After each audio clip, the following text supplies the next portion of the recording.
हरे कृष्णा। सभी भक्तों का स्वागत है आज की भगवत गीता क्लास में। मंगलाचरण करते हैं।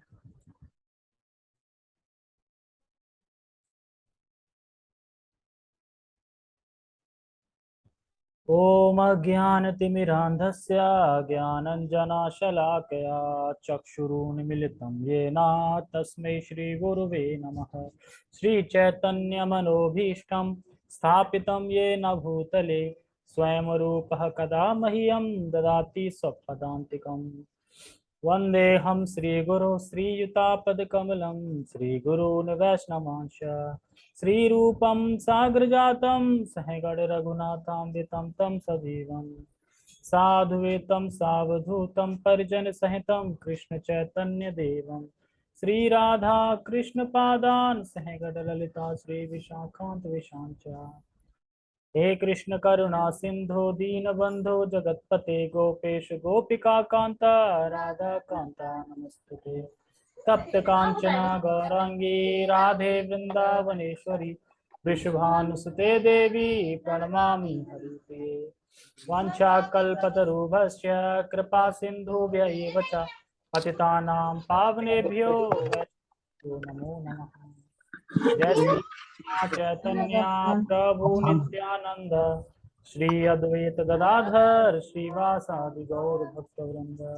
हरे कृष्णा कृष्णा कृष्णा हरे हरे हरे राम राम राम हरे हरे। रामाय रामभद्राय रामचंद्राय वेदसे रघुनाथाय नाथाय सीतया पते नमः। नमो विष्णुपादाय कृष्णपृष्ठाय भूतले श्रीमते भक्ति वेदांत स्वामिनि नामले।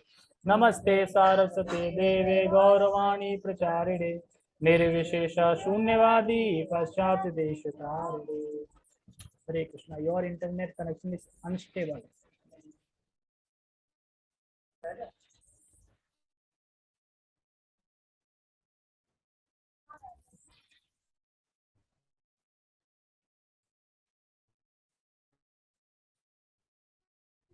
ठीक है, तो कल हमने तात्पर्य से छोड़ दिया था, तो आज हम तात्पर्य से पढ़ेंगे। ठीक है। इस श्लोक में समझने के लायक एक चीज अच्छी है कि जो योग मिश्र भक्ति का जो चल रहा है ये, इसमें बस हमें अपने भक्ति के लिए क्या चीज अच्छी है वो चीज ग्रहण करनी है, वो चीज लेनी है इसमें से। क्योंकि बाकी में करना तो है नहीं। ध्यान योग करना है, करोगे ध्यान योग? किसका करोगे? ओम बोलना, ओम बोल के किसका ध्यान करोगे? होगा? करेंगे नहीं, लेकिन करें तो हम कृष्ण करेंगे। करिए। नहीं आता। ओम बोल के करो ना कृष्ण का ध्यान। हरे कृष्ण करने से सीधा कृष्ण का सीधा ध्यान होता है, लेकिन ओम बोलने से कृष्ण का कर नहीं पाओगे, क्योंकि ओम पता नहीं चलता ना किसका। ज्यादातर शिव पे चला जाएगा, शिव पे जाएगा, ब्रह्मा पे जा सकता है, शिव पे, ठीक है, विष्णु पे जा सकता है, लेकिन किसी को नहीं पता है कि ये जो ओम है वो भी कृष्ण है। कहते हैं ना ओमकार में, ओमकार जो सारे मंत्रों में जो ओमकार है वो मैं हूँ, तो ओमकार भी कृष्ण ही है, लेकिन ये लोग जानते नहीं है। इसलिए वो धारणा फिर कोई निर्विशेष की करता है, कोई ब्रह्मा की करता है, कोई शिव की करता है, ऐसे करता है। और इस श्लोक में कल एक चीज छूट गई थी कि जो स्टार्टिंग के श्लोक बता रहे हैं कि सर्व द्वाराणी संयम, जो सारे इंद्रियों के द्वार हैं उनको बंद करो और अंदर की तरफ मोड़ो। तो एक्चुअली ये हम भी करते हैं ऐसा। जब कभी हमारा मन भटकता है तो हम क्या करते हैं? खींचते हैं, मतलब अंदर करते हैं। जब भी कब हम कुछ देखते हैं तो हमें तुरंत ध्यान रखते हैं कि हमें देखना नहीं है, ठीक है, मैं ये नहीं देख रहा, है भगवान का स्वरूप देखना है और कुछ नहीं देखना है। तो हम अपनी आंखें हटा लेते हैं, तो इसको क्या हुआ? अंदर करना हुआ ना इंद्रियों को। तो ये चीज हम भी करते हैं, लेकिन हमारा क्या है? इंद्रियों को वहां से उठा के कृष्ण पे लगाना है। लेकिन ये लोग क्या करते हैं? इंद्रियों को बंद ही कर लेते हैं, मतलब देख ही नहीं रहे, आंख बंद, हम देखेंगे नहीं कुछ। जब देखेंगे नहीं कुछ तो अपराध होगा आंखों से? नहीं होगा। कुछ सुनेंगे नहीं तो अपराध होगा? नहीं होगा। कुछ बोलेंगे नहीं तो अपराध होगा? नहीं होगा। बस चुपचाप बैठे रहते हैं। लेकिन वो ये नहीं जानते कि अगर तुम भगवान के बारे में बोलोगे तो खुद तो होगा ही होगा उद्धार, दूसरों का भी उद्धार होगा। लेकिन अगर तुम खुद नहीं बोलोगे तो केवल एक ही का उद्धार होगा, वो खुद तुम हो। और वो भी तुम कृष्ण लोक नहीं जा सकते, वैकुंठ जा सकते हो, पर वैकुंठ में बहुत दूर भगवान की सेवा करोगे, दूर से, ठीक है। पास नहीं मिलता। होता ना कि कुछ लोग देखा ना, जैसे कि अब प्रधानमंत्री है, अब प्रधानमंत्री के पास बॉडीगार्ड होते हैं, और कुछ कुछ पर्सनल उनके होते हैं तो वो उनके पास पहुंच जाते हैं, लेकिन दूर से जनता दूर से देखती रहती है। या बॉलीवुड स्टार समझ लो, उससे समझ आ जाएगा, दूर से देखते हैं ना शूटिंग, पास तो नहीं जा सकते ना अपन, तो ऐसे ही है वो, भगवान को दूर से देखते हैं, दूर से सेवा करते हैं, उनकी इतनी वो नहीं है कि वो पास जाके देख सकें, हाल चाल पूछ सकें। ये सब कौन कर सकता है? ये कृष्ण भक्त है, जो अनन्य भक्त है, मतलब कृष्ण भक्त मतलब अनन्य भक्त, जो अनन्य भक्ति कर रहे हैं, शुद्ध भक्ति कर रहे हैं, वो कर पाते हैं। तो योग में सिर्फ भक्ति में हमें जो पॉइंट है भक्ति के लिए वो हमें लेने चाहिए, जैसे कि सीधा बैठो, हाँ तो सीधे तो हमें भी बैठना है ना, सीधा बैठो। और वो कहते हैं कि ध्यान लगाओ यहाँ पे, अपने प्राण को यहाँ पे ले आओ, चक्र पे, आज्ञा चक्र पे लेके, और फिर बोलो ओम ऐसे करके। लेकिन हमें क्या करना है? हमें अपना ध्यान कहाँ लगाना है? हरे सुनने में लगाना है, सुनने में लगाना है, मतलब बस सुनना है, बोलना है, सुनना है। जैसे कि बताते हैं कि इस जगत के जो भी सुंदर विषय हैं उनको एक बार के बाद दोबारा उन पे नजर नहीं जानी चाहिए, इसको बोलते हैं प्रत्याहार, इंद्र को खींचना। अब एक भक्त था या भक्ति कर रहा था, तो अब वो देख रहा था सुंदर रूप, अब वो देखते ही रह गया, तो कह रहे अरे भाई एक बार का दोबारा नजर गई ना तो पता है ना, नहीं तो कह रहा है पहले एक बार नजर हटे तभी तो दोबारा जाएगी, पहले पहली बार ही पूरी नहीं हो पाई है तो जाएगी कब दोबारा, है ना, पहली बार नजर ही पूरी नहीं होती, तो वो ऐसे नहीं करना है। जो भी सुंदर चीज है, जैसे एक बार नजर जाती उसमें पाप नहीं है, लेकिन दोबारा गई तो अपराध लगता है उसमें। जैसे श्री बलदेव विद्याभूषण जी कहते हैं कि प्राणों को संयमित करो जो कर्मों के द्वार हैं। अब कोई बोले अरे ये कैसे, प्राण कर्मों के द्वार कैसे हैं? जो हमारे 9 द्वार हैं, मतलब कर्मों के द्वार, मतलब जो हमारी कर्म इंद्रिय उनके द्वार प्राण है, कैसे हैं? पहले देखा प्राण क्या है? कार्य होता है। हाँ हाँ, जैसे सबसे पहले हमने इच्छा करी, इच्छा का भगवान प्राण एक्टिवेट करते हैं, प्राण एक्टिवेट से फिर मन एक्टिवेट हो जाता है, मन फिर इंद्रियों को एक्टिवेट करता है। तो अब हम कर्म कर रहे हैं, ऐसे तो कर्म कर, इंद्रियों से तो कर्म कर रहे हैं ना, लेकिन इंद्रियों को इंस्ट्रक्शन किसने दी? मन ने। मन को इंस्ट्रक्शन किसने दी? प्राण ने। तो इसलिए यहाँ पे बोल रहे हैं कि प्राणों को सीमित करो जो कर्मों के द्वार है। एक्चुअली अगर तुम प्राण को सीमित कर लोगे तो कर्म हो ही नहीं पाएगा, फिर कर्म को सीमित अपने आप कर लोगे ना। इसलिए बोल रहे हैं क्योंकि प्राण के द्वारा ही सारी इंद्रियां चलायमान होती है एक तरीके से, जो हमारा प्राण है उसी से सारी इंद्रियां हमारी चलती हैं, और जब प्राण को सीमित कर लिया तो जो इंद्रियां हैं वो भी सीमित हो जाएंगी, इंद्रिया सीमित हो जाएगी तो जो तुम्हारे कर्म है ना उसके द्वार बंद हो जाएंगे, फिर ये बता रहे हैं। जैसे अभी मैंने बताया, हरे कृष्ण बोलने से में सीधा सीधा कृष्ण का स्मरण होता है, हरे कृष्ण बोलने से, और राम बोलने से किसका होता है स्मरण? रामचंद्र जी का। कौन से रामचंद्र जी का होता है? बलराम जी का होता है, राम, लेकिन राम का ही होता है, बलराम जी का तो नहीं हो पाता, हमें तो राम ही लगता है, ठीक है, राम सीता वाले, माता सीता वाले राम, ठीक है। पर ओम बोलने से किसका स्मरण होगा? ओम बोलने से कृष्ण का स्मरण करना बहुत कठिन है।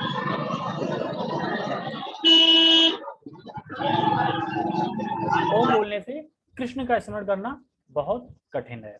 हो सकता है शिव बाबा का हो जाए, ठीक है, क्योंकि एक्चुअली शिव को ये समझते ना कि शिव का मंत्र है ओम।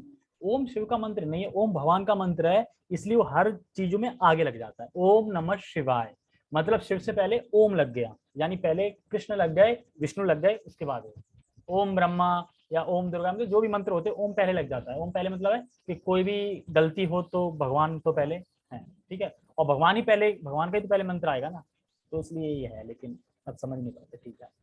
तो जो योग मिश्र भक्त है वो ध्यान करते हुए अगर वो शरीर त्याग देता है तो वो मुक्ति प्राप्त करता है। कौन सी मुक्ति? सालोक की मुक्ति। सालोक मतलब भगवान के लोक में जाता है, सालोक के लोक में, लेकिन दूर रहता है। लेकिन जो अनन्य भक्त होता है वो भगवान के लोक जाता है, वैकुंठ जाएगा तो वहां पे भी पास रहेगा, और लेकिन ऐश्वर्य भाव में रहेगा, मतलब भगवान वहां पे स्वामी होते हैं, सेवक होते हैं, इस तरीके से, ठीक है।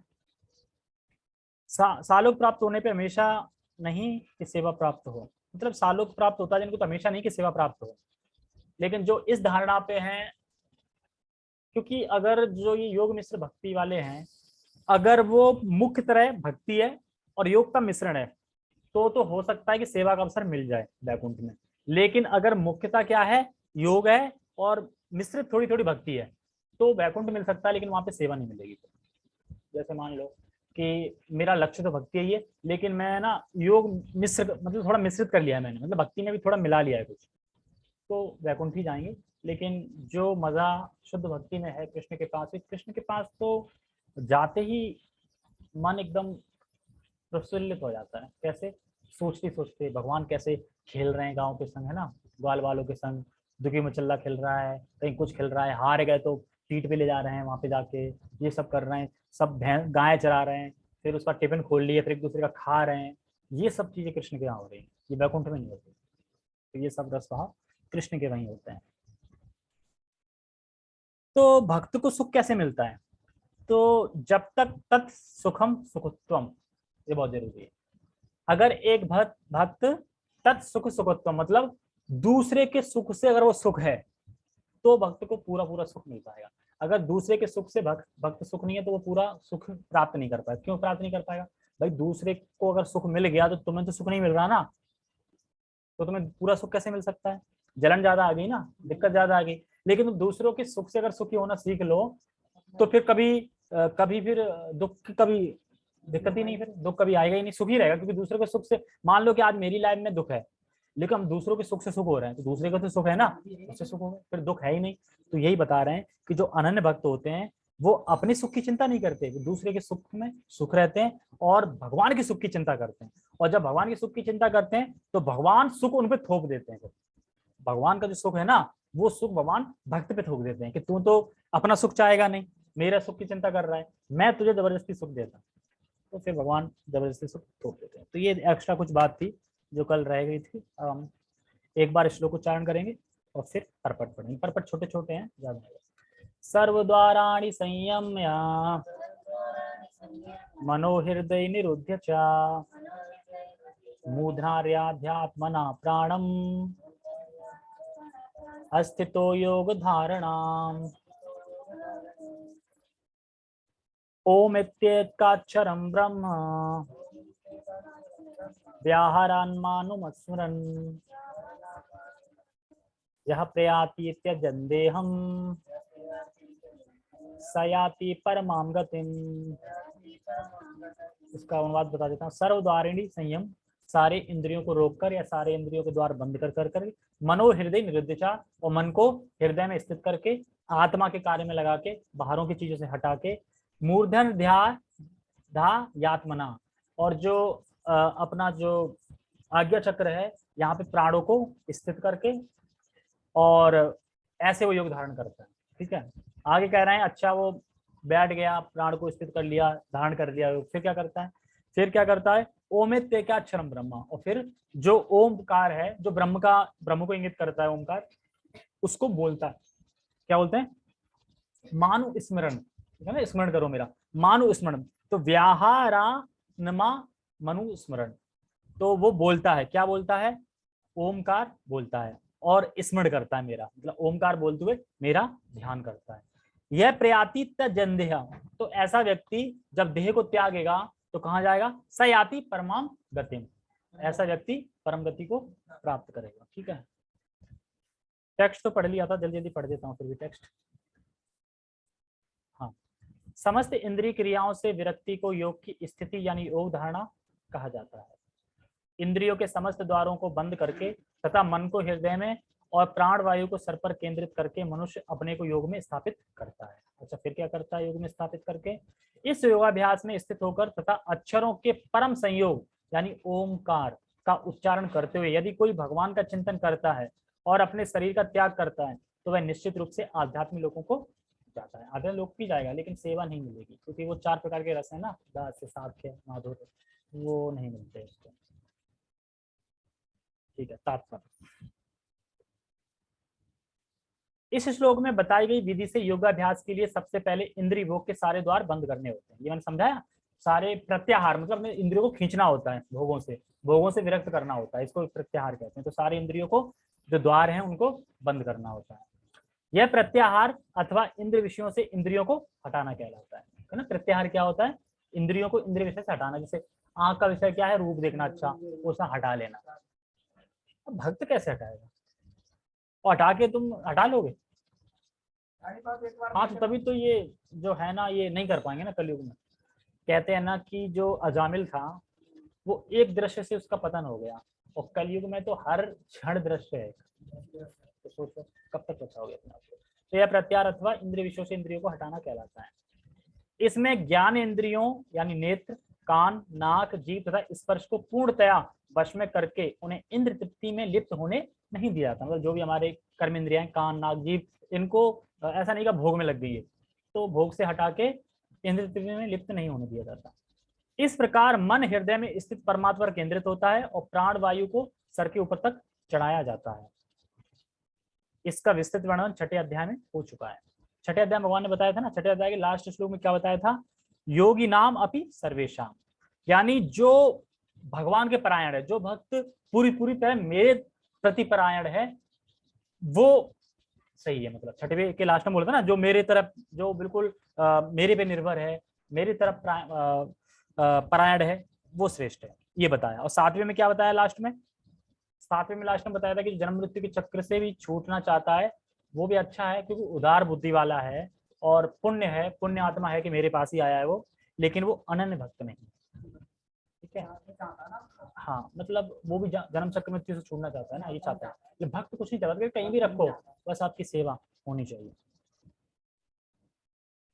किंतु जैसा कि पहले कहा जा चुका है, अब यह विधि व्यवहारिक नहीं है।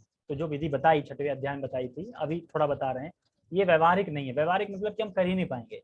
अरे घर में नौकरी भी करनी है, अगर गृहस्थ है तो जीवन भी, फैमिली पालनी है, तो कैसे आंख बंद कर लोगे तुम? कर लोगे आंख बंद? इसलिए आंख खोल के पर देखो कृष्ण को। ठीक है, देखा, पूरे घर में कृष्ण की फोटो लगा दो। अब तुम जब भी देखो घर में तो कृष्ण की फोटो दिखेंगे लोग। अब कृष्ण के फोटो देखते रहेंगे, दिखते रहेंगे, दिखते रहेंगे, तो मरते समय ये भी रील आएगी, दिख रहे हैं, दिख रहे हैं। और क्या पता कहाँ तुम्हारा फिक्स हो गया, फ्रीज हो गया एकदम, क्योंकि जब रील चलती है मरते वक्त, अब इस कोई सोच रहा होगा कि यार देखना है कैसे चलती है रील, है ना, जल्दी मृत्यु आ जाए, जल्दी मृत्यु। मेरा तो ऐसा लगता है, जल्दी बुढ़ापा आया ना आए, जल्दी वो पल आ जाए कि देखें कैसा लगता है, क्या लगता है ना। कैसे वीडियो जल्दी कहाँ फ्रीज होती है, फ्रीज होती है मतलब जहां रुक गई, और कहाँ रुकेगी, जो सबसे ज्यादा किया होगा वहां रुकेगी, बस वहीं स्मरण वहीं वहीं चले जाओगे, है ना। स्मरण बोला ना, मुंह से तो आवाज नहीं निकलती ना, मरते तो कंठ रुक जाता है ना, मुंह से आवाज थोड़ी निकलेगी। हाँ, ऐसा हो सकता है कि कोई मान लो कि इस तरीके से मृत्यु होती है ना, कि बोल रहा है और बोलते तुरंत ही एकदम चला गया, मतलब कुछ हो गया, हार्ट अटैक आ गया, कुछ हो गया, तुरंत चला गया, उससे पहले शायद कृष्ण बोल दिया उसने, तो थोड़ा डिफरेंट हुआ। लेकिन कहते हैं ना, अंत काले चमामेव स्मरण, मतलब अंत काल का मतलब ये होता है कि जब प्राण निकल रहे थे तब क्या स्मरण कर रहे थे, वो देखा जाता है। भले तुमने 2 मिनट पहले या 5 मिनट पहले भले कृष्ण कृष्ण बोल दिया, लेकिन मरते समय चाउमीन याद आ गई, तो क्या बनोगे? चाउमीन याद आ गई तो क्या बनोगे?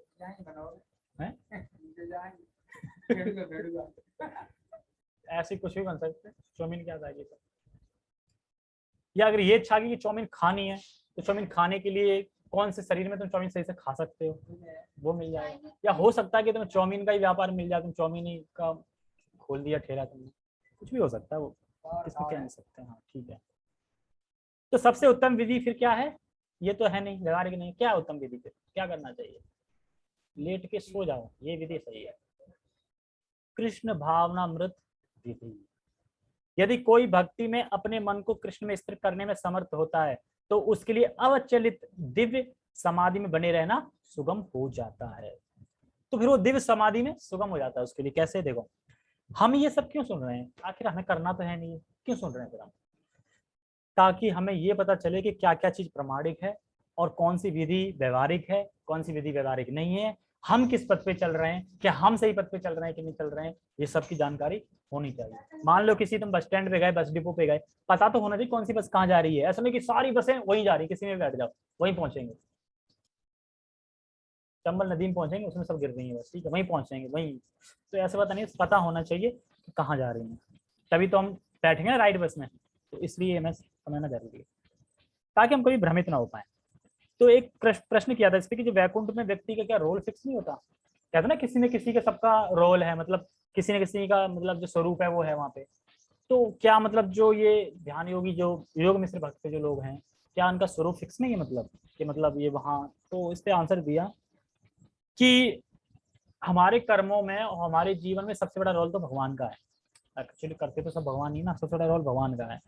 तो भगवान कितने कृतज्ञ हैं, कृतज्ञ मतलब कि हम इतना भगवान के पास जाने की इच्छा नहीं करते जितने भगवान चाहते हैं कि ये मेरे पास आ जाए। भगवान कितने कृतज्ञ हैं इसके बारे में बता रहे थे, भागवतम में आता है गोप कुमार का। जब गोप कुमार जाते हैं, वैकुंठ जाते हैं, तो भगवान उनसे कहते हैं कि भगवान कहते हैं कि हर जन्म में तुम मुझसे विमुख थे, हर जन्म में, और मैं यही आशा करके बैठा था कि तुम अगले जन्म मुझे याद करोगे, लेकिन तुम हर जन्म विमुख ही रहते थे। और मैं इस आशा में कि तुम मुझे अब याद करोगे, अब याद करोगे, ये आशा मुझे ऐसे नचा रही थी जैसे बंदर को एक मदारी नचाता है। तो बताओ, मतलब भगवान कितने, मतलब इतनी आशा करें कि कब मुझे याद करे, कब मुझे याद करेगा, कि इतने पागल हो गए कि जैसे बंदर नचाते हैं ना, मदारी बंदर नचाता है, कि ऐसे भगवान को वो आशा नचा रही है। और हाँ, और जब जब वो कृष्ण के वहां वैकुंठ धाम पहुंचे, तो वहां पे कृष्ण कहते हैं स्वागतम स्वागतम, बाकायदा श्लोक में लिखा है भागवतम में, स्वागतम स्वागतम। अब भागवतम में है कि पद्म पुराण में, किसमें, बट ग्रंथ में है स्वागतम। और सोचो, एक पर्टिकुलर व्यक्ति का भगवान स्वागत कर रहे हैं, स्वागतम स्वागतम। हमें लगता है कि हमारा स्वागतम करेंगे भगवान, ऐसे हमें तो याद भी नहीं रखेंगे भगवान, इतने लोग कर रहे हैं भक्ति, हमें कहाँ याद करें, हर जीव का स्वागत करते हैं भगवान, तो फिर स्वागतम स्वागतम करते हैं। और भगवान ये सोच रहे थे कि मैं कैसे तुम्हारे कर्मों के नियम भंग कर दूं, मतलब जो कर्म की वजह से तो मुझे, मेरे विमुख हो मुझसे कर्मों की वजह से, अब कर्म मैंने बनाए, तो मैं ऐसे कर्मों के नियम कैसे भंग कर दूं, भंग कर नहीं सकता। लेकिन मैं फिर भी मैंने क्या किया, फिर भी मैं मतलब बिना तुम्हारा उद्धार किए मैं रह नहीं पाया। और ये जो मेरी आशा थी ना, जो मुझे नचा रही थी, वो इतनी बलवती हो गई, यानी इतनी बलवान हो गई कि मुझे तुम्हें फिर गोवर्धन में जन्म देना पड़ा। तो इसलिए फिर जो गोप कुमार है, उनका जन्म गोवर्धन में हुआ था, कि गोवर्धन में हो जाएगा ना तो तुम मेरे पास आ जाओगे। तो ऐसे गोप कुमार पहुंचते हैं। तो सोचो भगवान कितना माइंड लगा रहे हैं कि कैसे बुलाऊं, कैसे, गोवर्धन में जन्म दे दिया। तो भगवान इतने कृतज्ञ हैं हमारे लिए। कहते हैं कि अगर हमने इच्छा करी ना भगवान को पाने की, तो फिर सारा, फिर ऐसा नहीं कि भगवान की तरफ से हेल्प मिलती है, भगवान की तरफ से भी हेल्प मिलती है।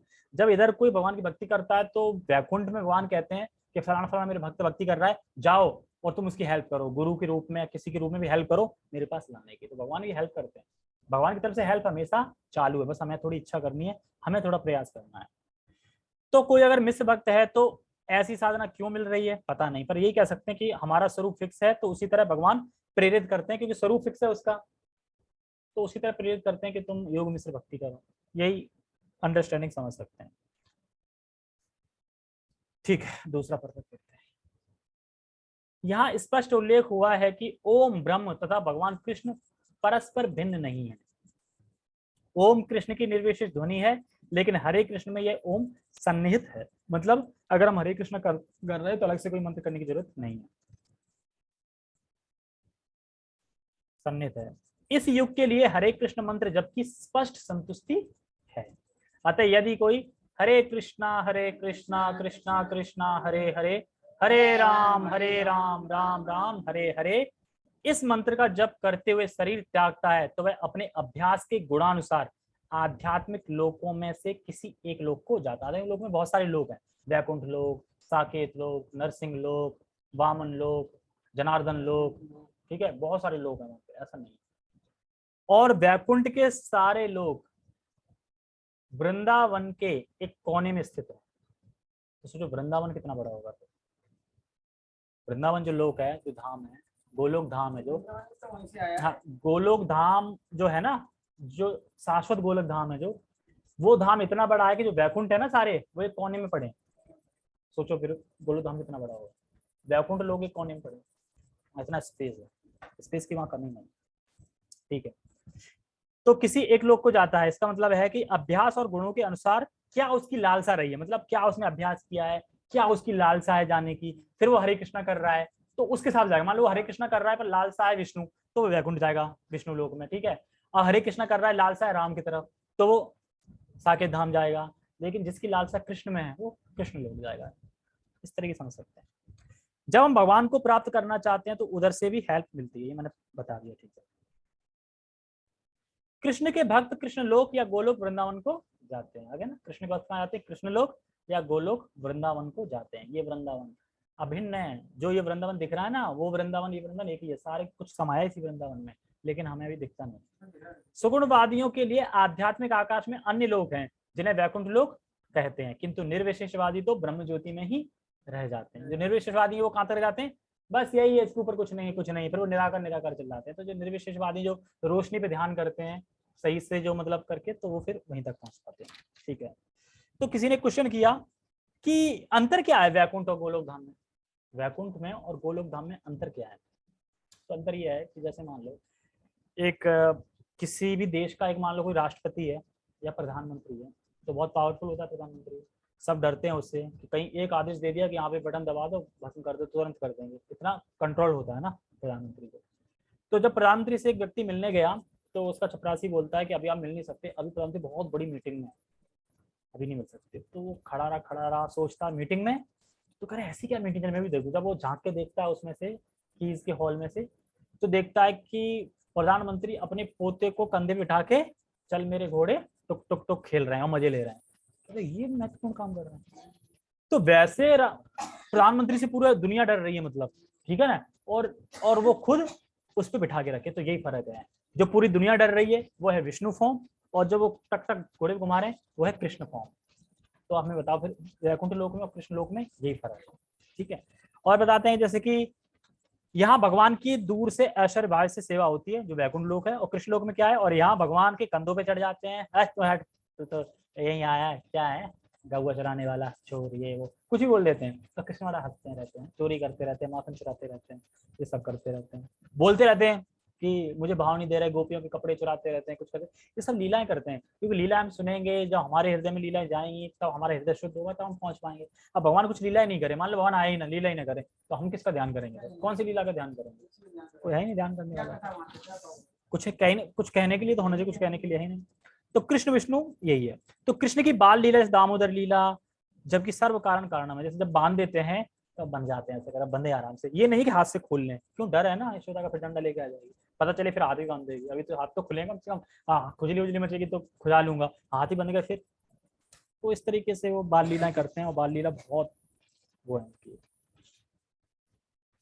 और है कौन, सर्व कारण कारण, और कर क्या रहे हैं, अपने उनके नंद बाबा की चप्पल सर पे रख के लेके आ रहे हैं।